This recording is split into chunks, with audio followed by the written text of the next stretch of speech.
ముఖ్యంగా జీవన్ గారు, తర్వాత మన యంగ్ రీసెర్చ్ స్కాలర్, ఉద్యమకారుడు, విప్లవకారుడు కూడా సుదర్శన్ చాలా అంశాలను ప్రస్తావించారు. అంటే కొంత అకాడమిక్ ఫ్లేవర్తో ఉండింది.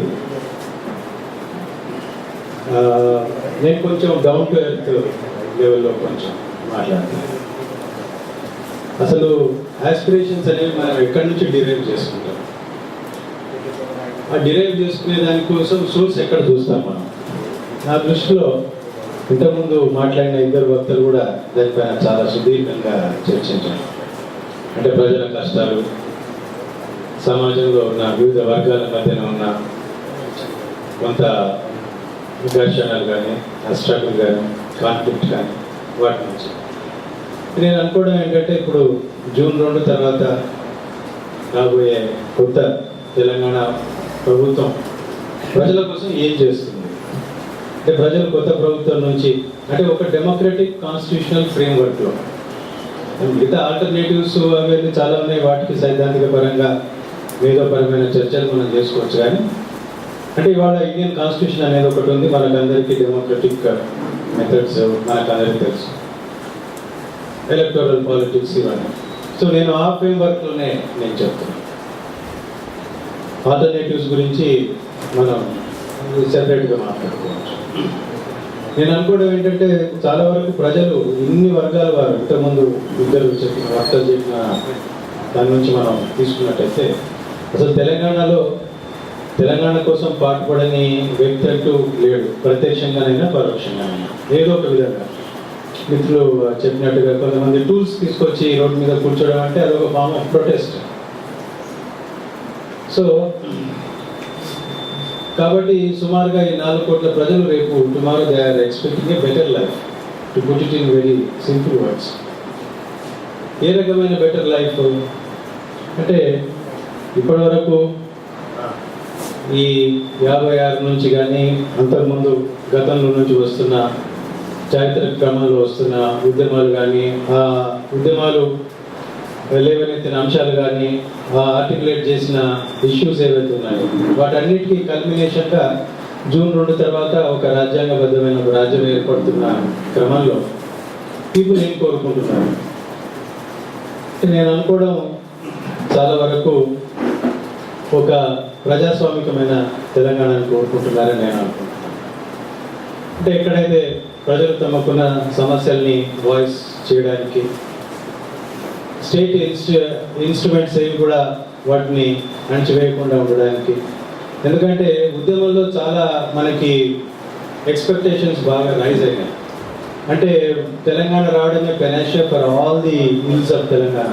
చారిత్రాత్మకంగా సంవత్సరాల తరబడి, శతాబ్దాల తరబడి, దశాబ్దాల తరబడి ఉన్న ఈ సమస్యలన్నిటికి కూడా ఒక తెలంగాణ వచ్చేస్తే చాలు, మిగతావన్నీ it will take care of itself అని ఒక మనం యూఫోరియాలోకి వెళ్ళిపోయాం.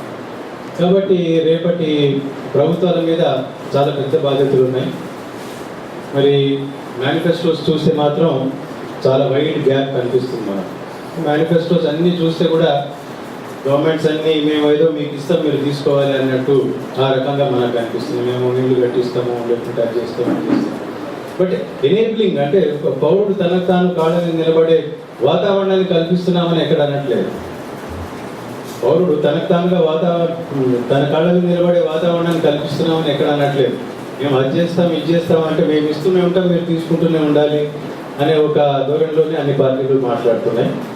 ఇది నిజంగా మరి ప్రజలు ఎక్స్పెక్ట్ చేసింది కాదంటే, కొంత పాలియేటివ్గా కొంత ఏదో రిలీఫ్ రావచ్చు ఇమీడియట్గా. అంటే దాహం వేస్తున్నప్పుడు ఒక గ్లాస్ నీళ్ళు తెచ్చి ఉండొచ్చు, కానీ మనకు కావాల్సింది పర్మనెంట్ సోర్స్. అది ఎట్లా అనేది చాలా వరకు మన మేనిఫెస్టోలో కనపడట్లేదు.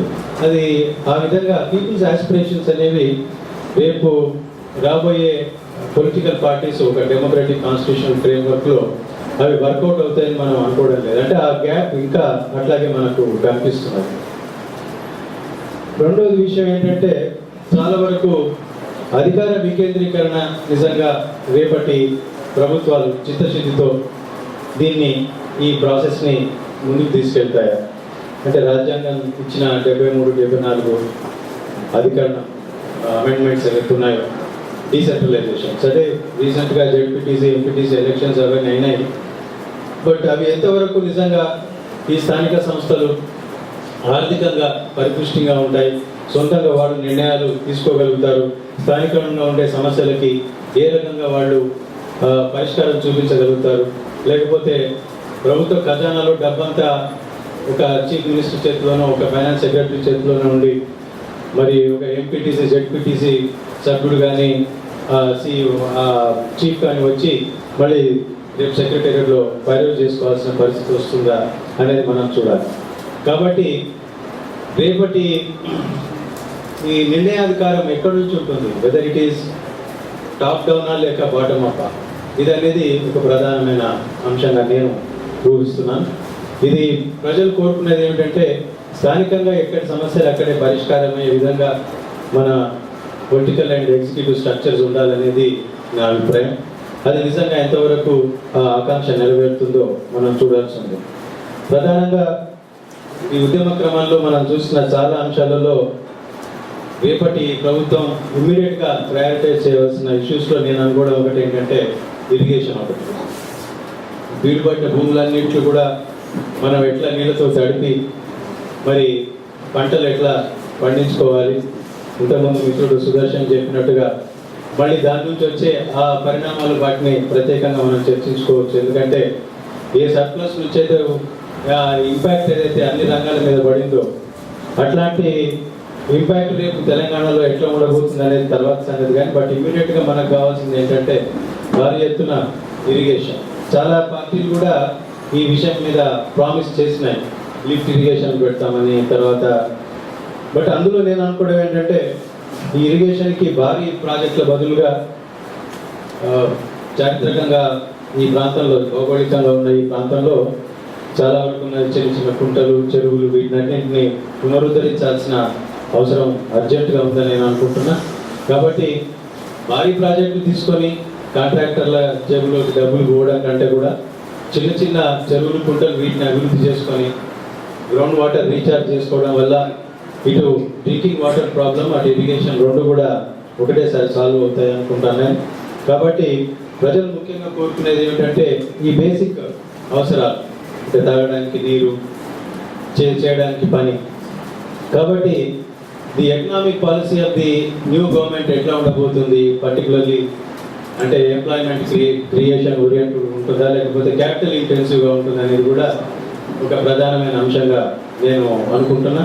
ప్రజలు కూడా అదే కోరుకుంటున్నారు. ఎందుకంటే మనం ఉద్యమ క్రమాల్లో చూసినాం, మనం ఇంతకుముందు మిత్రులు కూడా చాలామంది చెప్పినారు, చాలా పొయిటిక్గా కూడా మన ఉద్యమాల్లో విన్నాం ఇట్లాంటి స్లోగన్స్, దుబాయ్ బొగ్గుబాయి లాంటివి.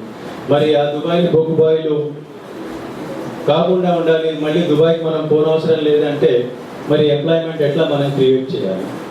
నేను అనుకోవడం ఎంప్లాయ్మెంట్ క్రియేట్ చేయడానికి క్యాపిటల్ ఇంటెన్సివ్ ఇండస్ట్రీస్ కంటే కూడా స్మాల్ స్కేల్ ఇండస్ట్రీస్, తర్వాత ఈ మధ్య కొన్ని 2-3 ఇండస్ట్రీ సెక్టర్స్ వాళ్ళు ఆర్గనైజ్ చేసిన సెమినార్స్లో కూడా నేను వెళ్ళడం జరిగింది. క్లస్టర్ డెవలప్మెంట్ అనేది ఒక మంచి ఆల్టర్నేటివ్ మోడల్గా చూపిస్తున్నారు. అంటే స్థానికంగా ఉండే రిసోర్సెస్ని తీసుకొని ఆ స్థానికంగా ఉండే రిసోర్స్ బేస్డ్ ఇండస్ట్రీస్ని పెట్టడం వల్ల చాలా సమస్యలకి అది పరిష్కారం చూపిస్తుంది అనేది అక్కడ ఎమర్జ్ అయిన ఒపీనియన్ అనమాట. దీనివల్ల అంటే లోకల్గా ఎంప్లాయ్మెంట్ అక్కడ స్థానికంగా వాళ్ళకు దొరకడమే కాకుండా మైగ్రేషన్ టువర్డ్స్ అర్బన్ ఏరియాస్ కూడా మనం ప్రివెంట్ చేయవచ్చు. ఆ విధంగా టౌన్స్ కానీ, డిస్ట్రిక్ట్ అంటే హెడ్ క్వార్టర్స్ కానీ, లేకపోతే హైదరాబాద్ లాంటి సిటీ కానీ ఓవర్ బర్డెన్ అయిపోకుండా ఎక్కడికక్కడ డీసెంట్రలైజ్ చేసి ఎక్కడికక్కడ అసలు నార్మల్గా కూడా ఇట్స్ ప్రాబబ్లీ జీవన్ కుమార్ గారు బహుశా ఈ will endorse my view. It's also a human right that within a certain distance of your where you live, you have to get opportunity to work. కాబట్టి అది ప్రధానమైన అంశంగా మనం తీసుకోవాల్సి ఉంటుంది నేను అనుకుంటున్నాను. ప్రజలు కూడా ఆ విధంగా స్థానికంగానే ఉపాధి కల్పనకి అవకాశాలు కల్పించే విధంగా రేపటి స్టేట్ ఇనిషియేటివ్ తీసుకోవాల్సి ఉంటుందని నేను అనుకుంటాను. తర్వాత ఎడ్యుకేషన్ అండ్ హెల్త్ రంగాల్లో మిత్రులు చెప్పడం జరిగింది. కానీ దీనిపైన ఎట్లాంటి ఆలోచన చేయాలి, అంటే అసలు ఈ కార్పొరేటైజేషన్ ఆఫ్ ఎడ్యుకేషన్ ఎట్లా బ్రేక్ చేయాలి. చాలామంది అంటున్నారు అందరూ కార్పొరేటీకరణని మనం వ్యతిరేకించాలని అంటున్నారు, కానీ దానికి సొల్యూషన్స్ ఏమిటనేది ఎమర్జ్ కావడం లేదు. నారాయణ చైతన్యాలు ఉంటారా, ఉంటే ఏ విధంగా ఉంటారు, లేకపోతే ఆ నారాయణ చైతన్యాల్లోనే మళ్ళీ మన రావు సాబు, మన రెడ్డి సాబు, లేకుంటే ఇంకెవరో దాంట్లో పెట్టుబడి పెట్టి ఆయన కూడా దాంట్లో పార్ట్నర్ అవుతాడా, అది మనం వేచి చూడాలి మరి. కాబట్టి రేపు స్టేట్ ఏం చేయబోతున్నారు, ఈ కార్పొరేటీకరణ ఎట్లా ఎదుర్కోబోతున్నది అనే దానిపైన సొల్యూషన్స్ చాలా అవసరం. ముఖ్యంగా నేను అనుకోవడం ఏంటంటే ఇట్లా చాలా అంశాలు ఉన్నాయి. ఏదేమైనప్పటికీ అల్టిమేట్లీ మన ఉద్దేశాలు ఎంత బాగున్నప్పటికీ కూడా ప్లాన్స్ అన్ని వేసినా కూడా ఒక మంచి డెలివరీ సిస్టమ్ కూడా మనం పెట్టుకోవాల్సిన అవసరం ఉంది. What I mean by delivery system is you must have a good executive, a good bureaucracy, a bureaucracy which is reoriented towards the citizen. It must be a citizen centric bureaucracy. ఇవాళ మనం చూస్తున్నట్టయితే ఒక government ఆఫీస్కి పోతే మనకున్న ఎదురయ్యే అనుభవం మీకు అందరికీ తెలుసు. కమ్ టుమారో కల్చర్, ఎప్పుడు పోయినా మళ్ళీ రేపే రావాలి. అట్లా ఎన్ని రేపులు వస్తాయో ఎన్ని టుమారోస్ వస్తాయో మనకే తెలియదు. ఒక చిన్న అప్లికేషన్ అమెండ్మెంట్ కూడా మరి అఫ్కోర్స్ సమ్ ఇనిషియేటివ్స్ ఏవో వచ్చినాయి, ఈ సేవ లాంటివి కానీ, బట్ ఇంకా చాలా పెద్ద ఎత్తున జరగాల్సి ఉంది. ఇందుకు ముఖ్యంగా రేపటి ప్రభుత్వానికి నిజంగా ప్రజలకి మంచి పాలన అందించడం. ఎందుకంటే ultimately as the saying goes, the proof of pudding lies in eating అని. మనం ఇట్లాంటివి ఎన్ని సైద్ధాంతికపరమైన చర్చలు చేసుకున్నా, ఎన్ని మేధోపరమైన చర్చలు చేసుకున్నా, అల్టిమేట్లీ గ్రౌండ్ లెవెల్లో ఒక డెలివరీ కావాలి. డెలివరీ కాకపోతే ఏం లాభం మనం ఇట్లాంటి ఎన్ని చర్చలు పెట్టుకున్నా. కాబట్టి అట్లాంటి రేపటి ప్రభుత్వం అట్లాంటి అడ్మినిస్ట్రేటివ్ మెషినరీని క్రియేట్ చేయగలుగుతుందా అనేది చాలా ఇంపార్టెంట్. ఎందుకంటే పాలసీస్, విధానాలు మేధావులు అందరూ ఇస్తారు ప్రభుత్వానికి. రేపటి ప్రభుత్వానికి వినేవాళ్ళు ఉంటే బహుశా కొంతమంది well meaning leaders may have tomorrow also. But ultimately unless you have a good delivery system, a good executive, and executive which is citizen centric, which is welfare oriented. అసలు గవర్నమెంట్ ఆఫీస్కి ఒక పౌరుడు వస్తే వాళ్ళని ట్రీట్ చేసే విధానం మనం చూసినట్టయితే అసలు పౌరుడి కోసం రాజ్యం ఉందా, రాజ్యం కోసం పౌరుడు ఉన్నాడా అనే అనుమానం మనకు కలుగుతుంది. బేసిక్గా the whole discourse is in a reverse fashion. మనం ఇవాళ గవర్నమెంట్ ఆఫీస్కి పోతే వాడేదో ఇచ్చేవాడు, వీడేదో తీసుకునేవాడు, is the giver, you are the taker అన్నట్టుగా యాటిట్యూడ్ ఉంటుంది. బట్ ఏ గవర్నమెంట్ ఆఫీసర్ అయినా, ఎంప్లాయీ అయినా, అటు సెక్రటేరియట్లో కూర్చున్న మంత్రులైనా కూడా వాళ్ళు అర్థం చేసుకోవాల్సింది ఏంటంటే పౌరుడు అక్కడ ఉన్నాడు కాబట్టి వీళ్ళు ఇక్కడ ఉన్నారు అనేది వాళ్ళు అర్థం చేసుకోవాలి. వాళ్ళు లేకపోతే మీరెందుకున్నారు, మనం అందరం. కాబట్టి రేపటి గవర్నమెంట్ ఇట్లాంటి సిటిజన్ సెంట్రిక్ అడ్మినిస్ట్రేషన్ ఇస్తుందా? ముఖ్యంగా ఈ సిటిజన్ చార్టర్కి చట్టబద్ధత కల్పిస్తారా అని నేను సూటిగా ప్రశ్న అడుగుతున్నాను రేపటి పాలకుని. సిటిజన్ చార్టర్ అనేది ప్రతి కొంతకాలం నుంచి చర్చలో ఉంది బాగా. అంటే ప్రతి పనిని ఒక నిర్దిష్ట కాలంలో చేయాలి, ఫలానా టైంకి, ఫలానా పనికి ఫలానా టైం. అది ఇప్పటి వరకు ఒక మారల్ ఫోర్స్ లాగానే పనిచేస్తున్నది, కానీ దానికి ఒక స్టాట్యుటరీ స్టేటస్ లేదు వాటి వరకు కూడా. కాబట్టి ఒక అగ్రీవ్డ్ సిటిజన్ ఎక్కడ పోయి చెప్పుకోవాలి, మళ్ళీ హయ్యర్ ఆఫీసర్కే చెప్పుకోవాలి, లేకపోతే వాడి దగ్గర డబ్బులు ఉండి రిసోర్సెస్ ఉన్నట్టయితే ఓ మంచి లాయర్ని పట్టుకొని హైకోర్టులో రిట్ వేసుకోవాలి. అది ఎంతమందికి సాధ్యం?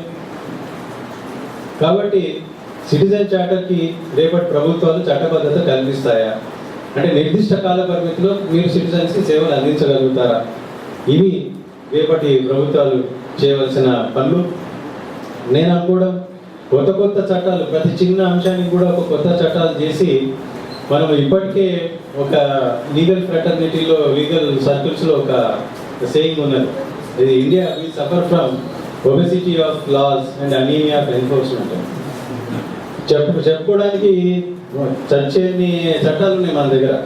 రీసెంట్ కూడా ఒక 2-3 యాసిడ్ కేసెస్ అవుతే కూడా 1 or 2 కొత్త చట్టం తీసుకొచ్చారు. ఏదో అసెంబ్లీలో గొడవ అవుతుంది, ఏదో ప్రజలను సాటిస్ఫై చేయడానికి ఏదేదో కొత్త చట్టం తీసుకొస్తున్నాం. చట్టం తీసుకొచ్చినంత మాత్రం ఏమవుతుంది, ఎన్ఫోర్స్ చేసేవాడికి ఆ చిత్తశుద్ధి ఉండాలి కదా. ఇవాళ యాసిడ్ దాడుల మీద అంటున్నారు, రేపు చైన్ స్నాచింగ్ మీద ఇంకో చట్టం తీసుకొస్తారు, రేపు తెల్లారి పిక్ పాకెట్ మీద ఇంకో చట్టం తీసుకొస్తారు. తీసుకొచ్చి లాభం ఏంటి? ఎన్ఫోర్స్మెంట్ మెషినరీ ఎవరి చేతుల్లో ఉంది? అది ఇంపార్టెంట్. కాబట్టి ఇవన్నీ కూడా there are issues that require urgent attention. నేను అనుకోవడం ప్రజలు కూడా ఒక మంచి సుపరిపాలన కోరుకుంటున్నారు, ఒక ఎఫిషియెంట్, ఒక సిటిజన్ సెంట్రిక్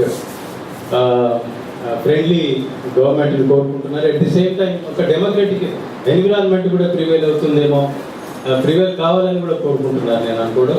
ఎందుకంటే మరి ఇన్ని ఆశలు కల్పించారు, ఇన్ని ఆశలు కల్పించిన క్రమంలో అవి తీర్చలేకపోతే ఫ్రస్ట్రేషన్ వస్తుంది. మరి ఆ ఫ్రస్ట్రేషన్ని ఎట్లా మరి ఆర్టికులేట్ చేసుకోవాలి? ఆర్టికులేట్ చేసుకోవడానికి వెంటింగ్ మెకానిజం లేకపోతే మరి మళ్ళీ చరిత్ర పునరావృతం అవుతుందేమో అని ఒక్కొక్కసారి భయం కూడా కలుగుతుంది. కాబట్టి ప్రజలందరం, మనమందరం కూడా ఇక్కడ నుంచి పోయిన తర్వాత ఇట్లాంటి వాతావరణం కోసం మళ్ళీ మనం ఏం చేయాలి? ఒక డెమోక్రాటిక్ ఎన్విరాన్మెంట్ని ఎప్పటికీ మనం ప్రొటెక్ట్ చేసుకోవాల్సిన అవసరం ఉంటుంది. దాని ద్వారానే నేను అనుకోవడం నిజంగా ప్రజల ఆకాంక్షల మేరకి రేపటి తెలంగాణ ప్రభుత్వం ఏర్పడుతుంది. ఆ ప్రభుత్వం కూడా ఈ ఆకాంక్షల మేరకు పనిచేయడానికి ఇవన్నీ కూడా తప్పనిసరిగా చేయవలసిన అవసరం ఉందని నేను అనుకుంటా. టీఆర్సీ వాళ్ళు ఈ అవకాశం ఇచ్చినందుకు ధన్యవాదాలు.